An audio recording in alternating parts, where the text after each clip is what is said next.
There was a planet far from Earth called Gloria 9. It wasn't on any important maps. It wasn't even a real planet anymore. Just a floating junkyard full of broken ships, old satellites, and alien trash that nobody wanted. Most people called it the recycling rock. Scientists called it useless. But to the humans who lived there, it was home. Earth had been kicked out of the Galactic Trade Union for trying to sell moon rocks as interstellar souvenirs. Then they tried to join a space scavenger group, but accidentally insulted an entire squid-like species by offering them ketchup. After that, Earth didn't get many invites. So when the Galactic Council said, "Hey, want a free planet?" Earth said yes, even though it was made of garbage. The humans took over Gloria 9 with their usual mix of hope, confusion, and questionable life choices. They built homes out of old spaceship hulls, grew food in recycled fuel tanks, and somehow made Wi-Fi work using 3 antennas and a prayer. Life was weird, but it worked. Then one day, something fell from the sky. It crashed into Sector 7B, the part of the planet where most people forgot to clean up after last week's barbecue. The impact shook nearby shacks, knocked over a robot named Steve, and woke up a guy named Tim who had been sleeping inside a washing machine because he thought it would help him think like a dolphin. A team was sent to check it out. What they found was not a meteor, not a drone. It was a ship sleek, silver, and glowing with lights that blinked like it was breathing. It was Zarnathi tech. The Zarnathi were one of the biggest, scariest, most advanced races in the galaxy. They had ships powered by black holes and weapons. That could erase memories. Nobody messed with the Zarnathi. Even other aliens avoided eye contact with them at galactic parties. So when the humans saw a Zarnathi escape pod crash land on their junkyard, they did what any reasonable group of space janitors would do. They panicked. Tim, still wet from the washing machine, was the first to suggest touching it. "No way," said Lisa, the engineer with a wrench permanently stuck in her back pocket. "That thing is probably booby-trapped," could be said Tim. Or maybe it's just broken. Happens all the time with old ships. "It's not old," said Lisa. "It's Zarnathi. Everything they make is either too smart or too deadly. So we leave it," asked Bob, who was mostly good at asking obvious questions. "We fix it," said Tim. Everyone stared at him. "You're insane," said Lisa. "I'm bored," said Tim. And so began Operation Sparkplug. Over the next few days, the humans carefully opened the pod using tools made from scrap metal, bits of old cars, and one very confused toaster. Inside, they found wires that looked like noodles, screens that flickered like dying fireflies, and a seat that smelled like burnt popcorn. Lisa started poking around. She spoke to no one, only grunted and muttered things like stupid quantum circuits, and "Why are these labeled in tentacle squiggle?" Tim hovered behind her like a lost puppy. Bob watched from a safe distance, holding a fire extinguisher, just in case. They didn't know it yet, but this broken pod was about to change. Everything after hours of tinkering, Lisa finally got the main screen to turn on. It blinked once, then twice, then it showed a message in perfect English. "Diagnostic failure. System integrity compromised. Requesting assistance." Tim blinked. "She's talking to us," he whispered. "She's not her," said Lisa. "It's a ship. It's a girl," said Tim. Bob nodded. "Feels like a girl," Lisa groaned. "Fine, let's call it Princess Sparkle." Tim grinned. "Best idea you've ever had." They spent the next few days fixing the pod piece by piece. They used glue, screws, and yes, duct tape. They reconnected wires with tools held together by hope and YouTube tutorials. Somehow, impossibly, the pod started working again. One night, the screen lit up again. This time it said, "Systems restored. Thank you, humans." Then came another line, calling for pickup. Lisa dropped her wrench. "They're coming," she said. "Ask Bob the Zarnathi," said Tim. "We just fixed their princess's spaceship." There was a long silence. "Wait," said Lisa. "How do you know it's a princess?" Tim pointed at the screen. It now read, "Princess Elora of House Zarnath thanks you for your service." They all stared. "Well," said Bob, This just got complicated. The humans stood around the glowing pod like kids who had just broken their neighbor's window. Said Tim. Should we maybe? Hide. Lisa glared at him. You think you can hide from a race that travels faster than light? They'll see us like we're ants on a sidewalk? Bob raised his hand. What if we say we didn't do it? It's not going to work, Lisa said. We left fingerprints, YouTube search history, and about 6 empty coffee cans with our names written on them. Tim looked at the screen. Again, Princess Zalora of House Zarneth thanks you for your service. Pickup scheduled in 4 cycles. What's a cycle? Bob asked. Nobody knew. They tried Googling it. But the satellite was offline because Steve the robot was still recovering from the crash, so they waited and cleaned.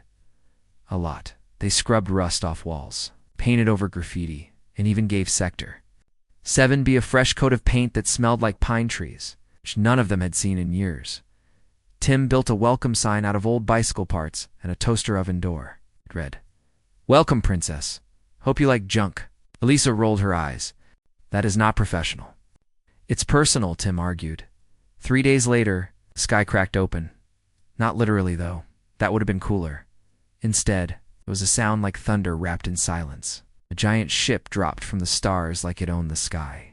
It was black, smooth, and shaped like a dagger dipped in ice. It landed without touching the ground. Doors opened. Lights shined. Out stepped 4 guards. They were tall, blue, and wore armor that shimmered like oil on water. Each one carried a weapon that could probably erase bad memories or just erase people. Behind them came a woman. She was tall too, with silver skin and eyes like burning stars. She wore a long coat made of something that looked like smoke, and her voice when she spoke felt like wind through stone. You are the ones who repaired my ship. Everyone pointed at Lisa. She crossed her arms. Traitors. Princess looked at the escape pod. Her face did not change, but her eyes moved slowly over every patch, every wire, every piece of tape. Then she looked back at the humans. Impressive there. Was a pause. Lisa blinked. Wait, what? You fixed a level 9 emergency pod with tools meant for scrap. You bypassed security locks no outsider should have known existed. And you did it all without damaging the core systems. Tim grinned. Told you we were good? Zalora tilted her head. He used duct tape. Lisa coughed. It was equality duct tape. The princess walked around the pod once, then twice. She touched a few wires, looked at the paint, job, and finally turned back to her guards. This unit is functional. Return it to the fleet. Then she looked at the humans again. But I would like to know more about these creatures. Lisa, Tim, and Bob exchanged looks. Is that a yes? Tim whispered, to what? Bob asked. I don't know. Just sounded like an opening. Zalora sat on a nearby crate like she belonged there, and one of her guards looked shocked, but said nothing. She looked at the humans again. My pod was damaged during a test flight. I ejected before impact. I expected to wait weeks for help. Instead, you found me in 2 days. Lisa shrugged. We get bored easy. Zalora nodded slowly. Your kind has a reputation. Tim raised his hand. Good or bad? Unknown, she said. Most species either fear us or try to impress. Us, you did neither. You simply fixed things. Bob smiled. That's kind of our thing. Zalora stood up. I will report your actions to the High Council. Perhaps Earth deserves another chance. Tim jumped. Does that mean we're back in the Galactic Club? No, she said. But you may be invited to the next picnic. Then she turned to leave. One of her guards tapped a small device.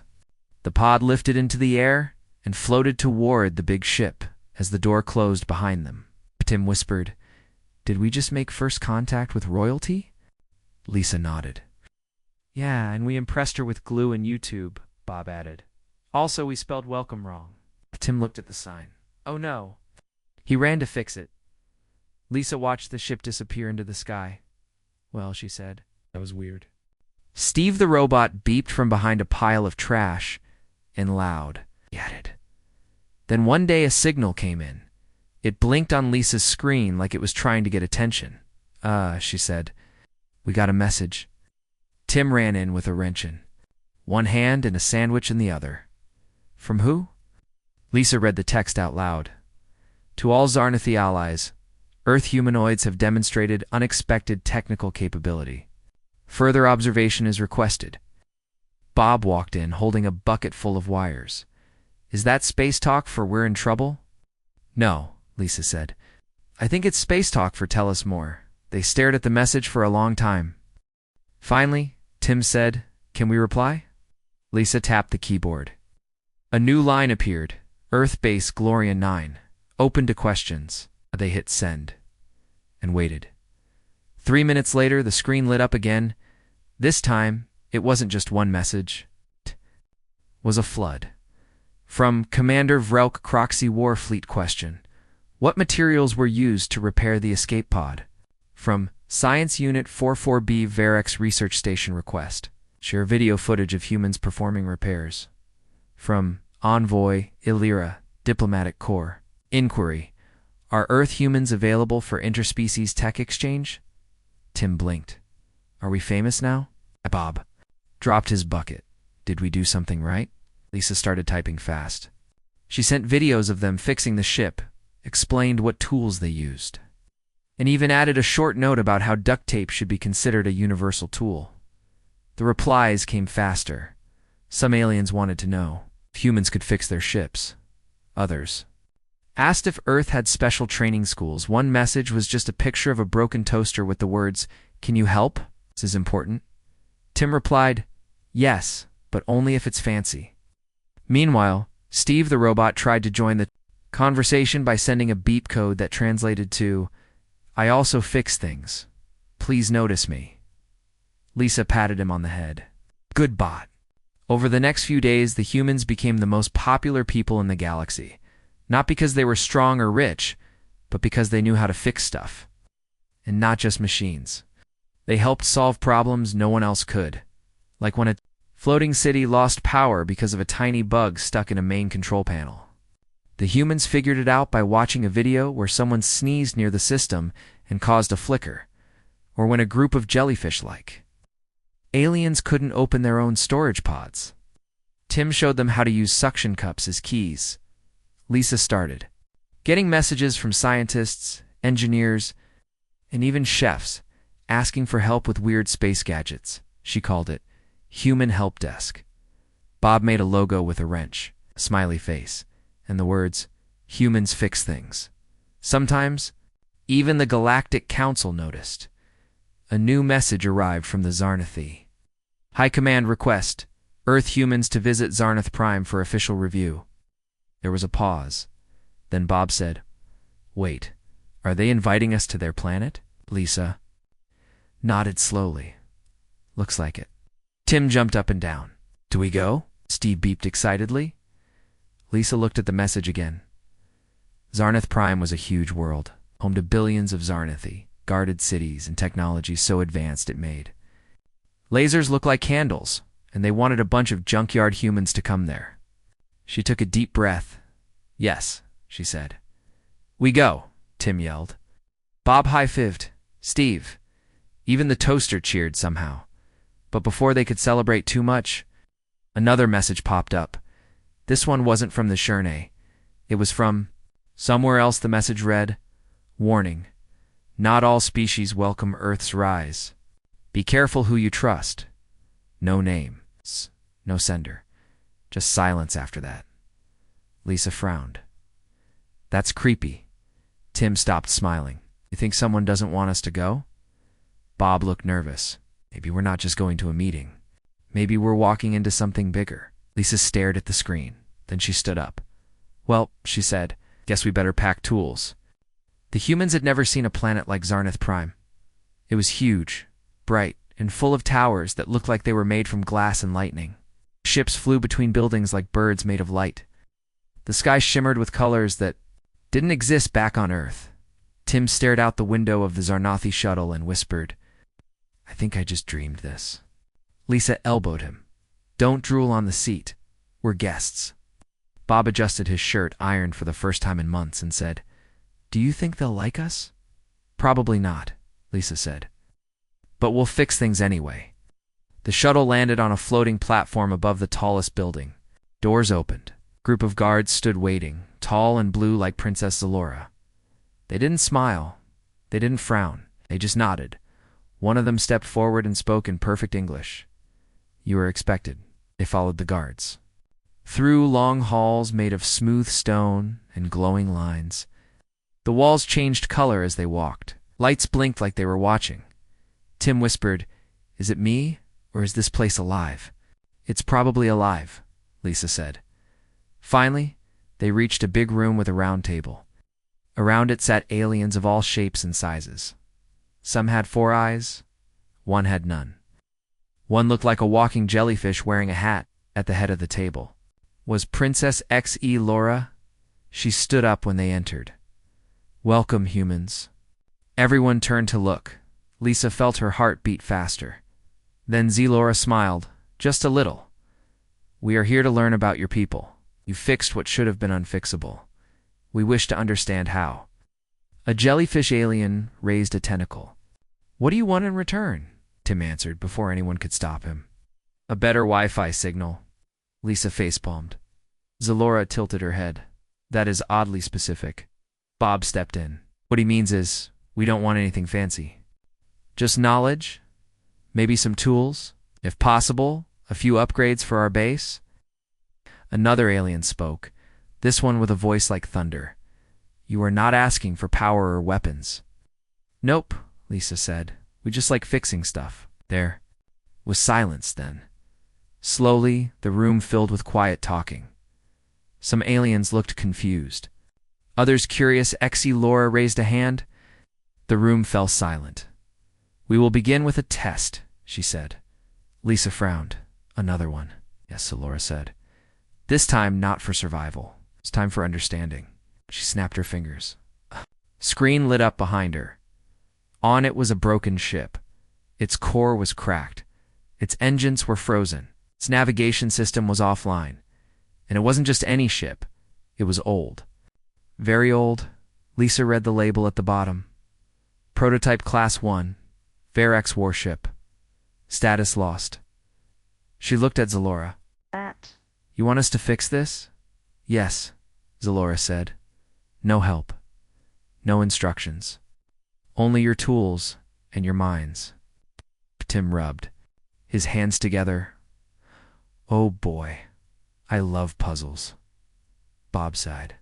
"Of course it's impossible." Steve beeped from Lisa's backpack. He rolled out and scanned the image. Then he beeped again. "What?" Lisa asked. He pointed at the engine. "Or what?" "Was left of it." Lisa zoomed in. "Oh," she whispered, "that's not just broken. It's stuck in reverse." Tim leaned in.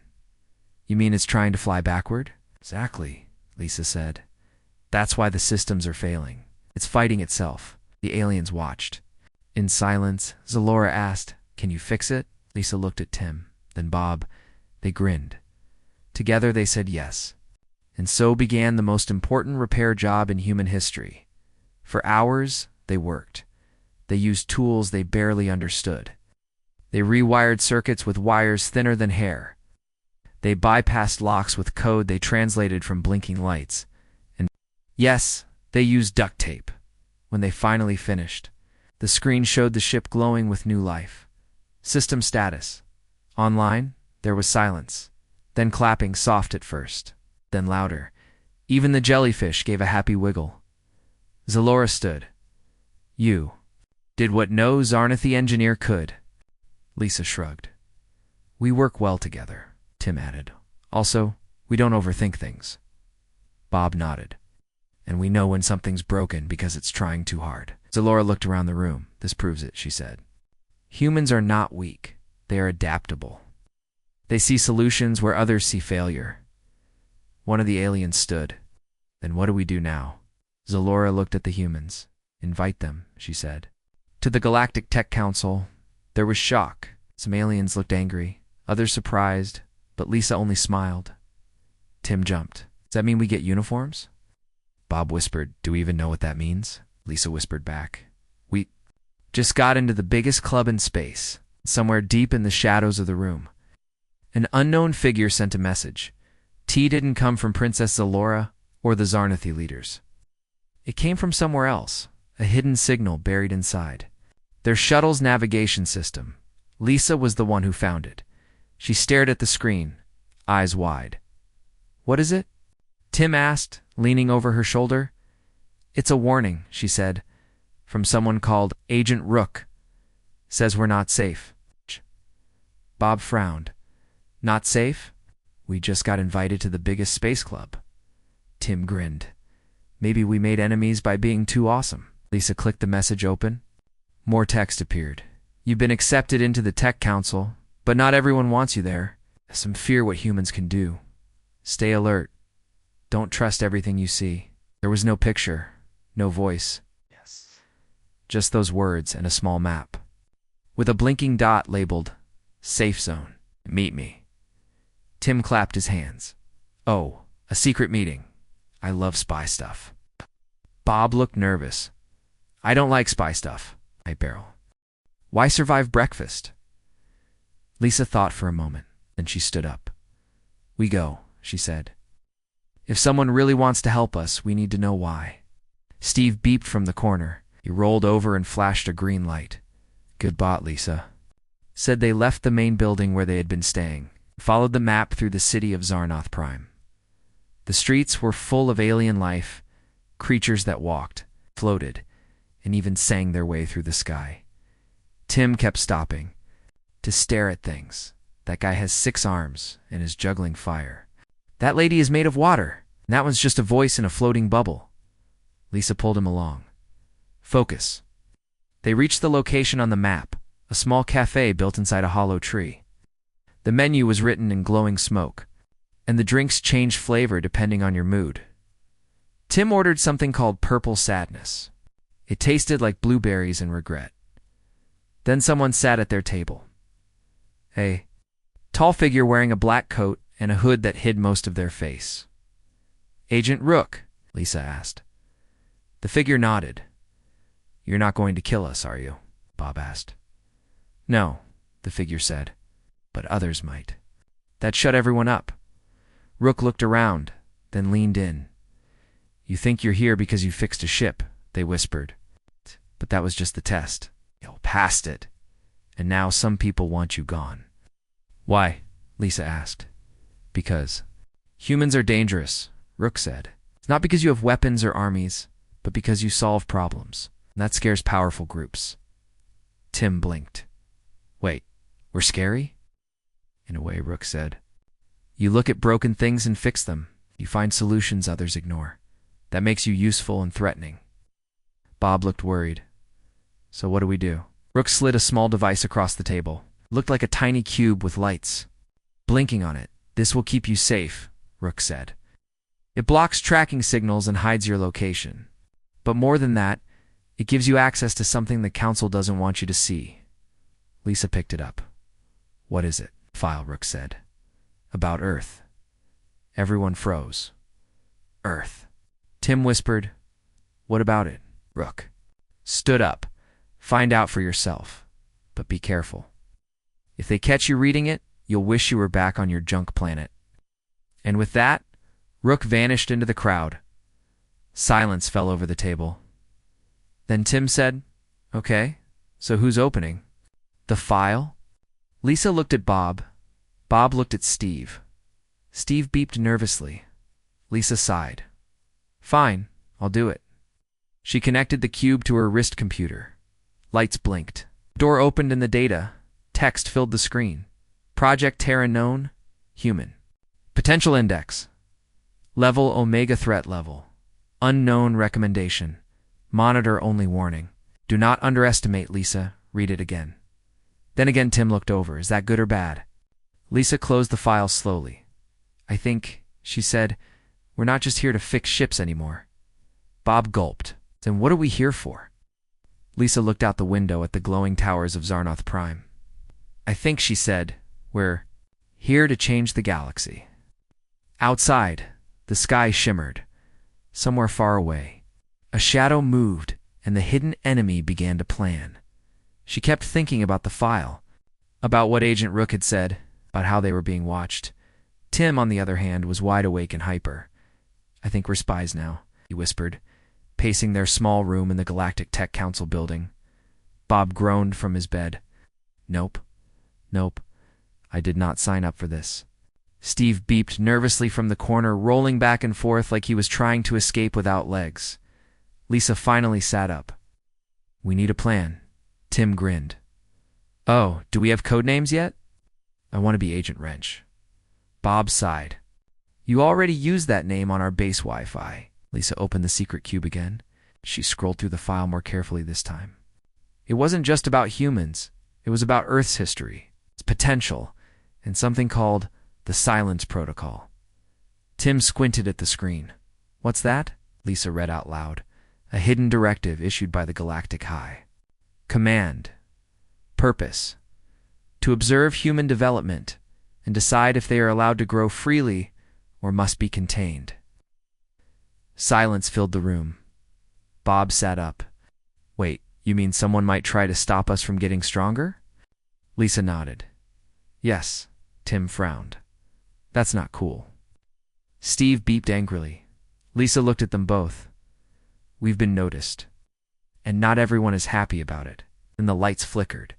Something buzzed near the door. "Someone's scanning us," Lisa whispered. She tapped the cube. A red button blinked. "This might help," she said. She pressed it suddenly. The walls around them shimmered like water in the wind, and the room vanished. They were gone, not disappeared. Hidden. The scan passed over them like they weren't. There, after a few seconds, the lights returned to normal. Tim blinked. "Did we just become invisible?" Lisa nodded. "Kind of. This place thinks we left." Bob stared at the cube. "Okay, so who gave us this again?" "A spy," Tim said proudly. "Best kind of friend." Steve beeped once. Then twice. Lisa translated. "He says we should move before they try again." They packed fast. Lisa grabbed her tools. Tim grabbed snacks. Bob made sure Steve had enough power. They slipped out into the city under cover of night. Zarnath Prime was beautiful, but tonight it felt dangerous. Lights blinked too fast.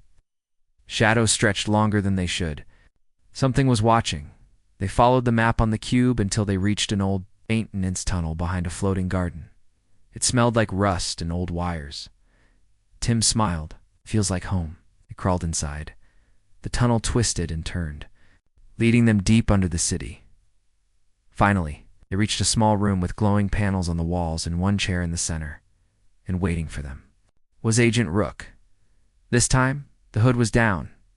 They were tall, with pale skin and eyes like starlight. They wore a coat that changed colors, depending on the light. "You found your way," Rook said. Lisa stepped forward. "Who are you really?" Rook smiled slightly. "Once Zarnathi, now free." Tim blinked, like ex-soldier, ex-scheme, ex-zookeeper. Rook ignored him. "You've seen the file. You know the truth." Lisa nodded. "The council doesn't trust us. They fear us." "They fear what you represent," Rook said.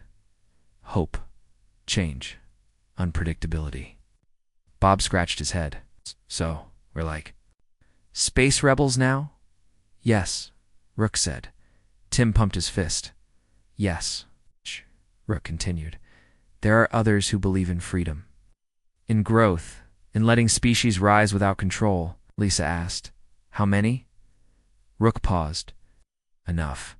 Then the ground shook. A voice boomed from outside the room. "Council Directive 712. Unauthorized access detected. Prepare for detainment." Rook's face went serious. "They found you faster than I expected." Lisa grabbed her tools. "Time to go." Rook nodded. "Yes, but not back to the surface." Tim raised an eyebrow. "Where then?" Rook pointed to a hidden door behind the panel. "There's a network beneath this world," Rook said. "Secret tunnels, hidden labs, forgotten tech.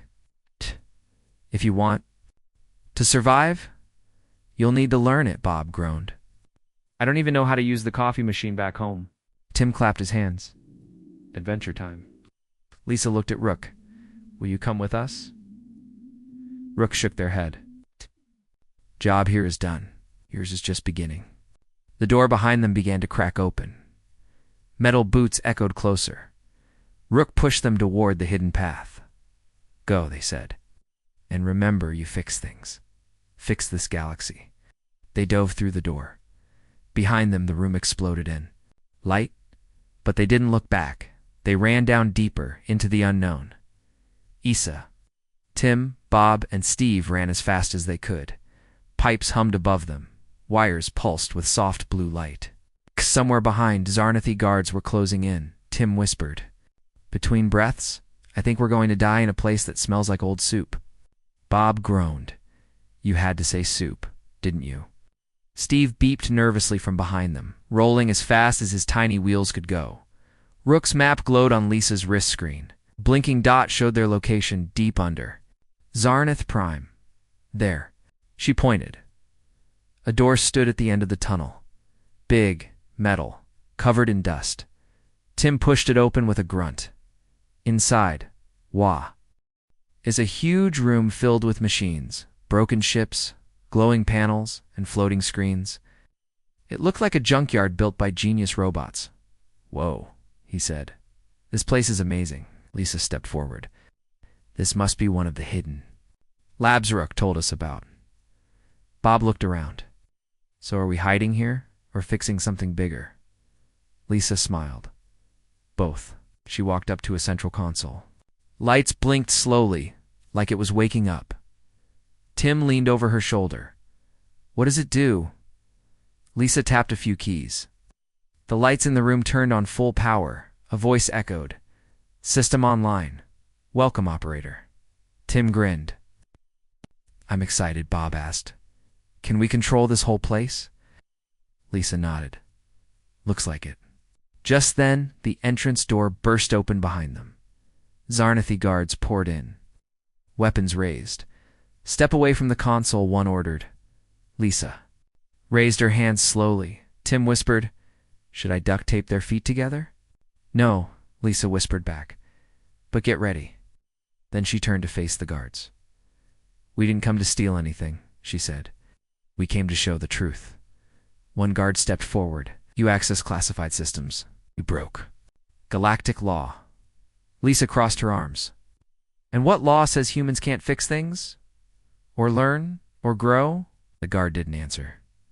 Lisa turned back to the screen with a few quick taps. She opened the file again, the one about Earth. She sent it to every screen in the city above. Across Zarnath Prime, citizens stopped walking. Ships paused mid-air. Screens flickered and played the truth for all to see. Project Terran Known Human Potential Index. Level Omega. Threat level. Unknown recommendation.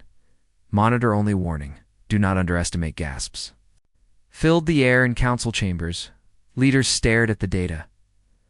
On space stations, scientists read the report. Even Princess Zalora watched in silence. Back in the lab, the guards hesitated. Lisa stepped forward. You tried to hide this? She said. Why? Because you were afraid of what humans could do. The lead guard didn't answer. Lisa continued. We didn't come here to take over. We came because we wanted to help. To learn, to make things better, Tim added. Also, we fixed your ship. That should count for something. Bob held up Steve's camera. We have video proof of everything. The guards looked at each other. Then finally, the leader lowered their weapon. This changes many things, they said. Days later, the Galactic Council met again. This time, humans were not just guests. They were invited as official observers. Lisa stood beside Princess. Elora Tim wore a badge that said Tech Helper. Bob brought snacks. Zalora looked at the crowd. The humans have proven their worth, she announced. Not through force or fear, but through understanding, creativity, and repair. There was quiet. Then slowly clapping began. First from the scientists, then from diplomats. Even some soldiers joined in. The council voted Earth was officially recognized as a galactic tech partner. not a warrior. Not a ruler, a helper, a problem solver, a species that could fix the unfixable. Back on Gloria 9, humans cheered when they heard the news. They painted a new sign outside their base. It read, "Human Repair Services, we fix ships." And sometimes, the whole galaxy. Tim hung up the welcome sign from before, slightly updated. It now read, "Welcome, Princess. Hope you like junk and truth." Steve beeped proudly. Lisa stood on top of an old ship hull and looked at the stars. Bob joined her. "You think we made a difference?" he asked. Lisa smiled. "Yeah, I do." Below them, teams of humans worked side by side with alien engineers, sharing tools, stories, and ideas. And somewhere far away, Agent Rook watched from a hidden ship. They smiled. They did it. They whispered. The galaxy just got a little more human. Across the stars, a new message spread. Humans are coming. Bring problems. They'll fix them.